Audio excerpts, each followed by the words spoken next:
அன்பார்ந்த முருக பக்தர்களுக்கு வணக்கம். நான் ஜெயமிஸ் கோபி.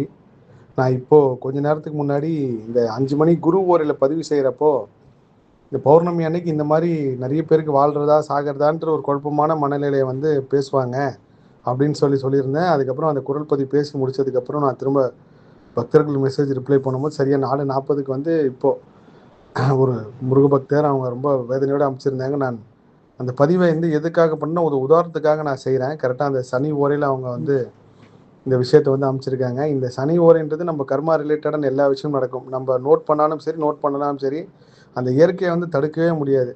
இயற்கையை தடுக்கிற சக்தி யாருக்குமே கிடையாது. இயற்கை தன்னோட செயலை பர்ஃபெக்டாக செஞ்சுட்டே இருக்கும்.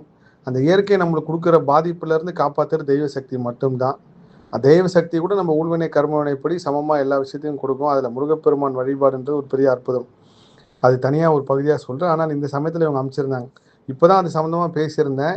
கரெக்டாக இவங்களும் அந்த மாதிரி சம்மந்தமாக சொல்கிறது திரும்ப திரும்ப நான் சொல்கிறேன்னா, இந்த மாதிரி ஒரு முடிவு எடுக்கிறப்போ நம்ம பிறந்ததே வந்து வாழ்கிறதுக்காக தான். அது என்ன ஆனாலும் நீங்கள் சர்வைவல் பண்ணி தான் ஆகணும்.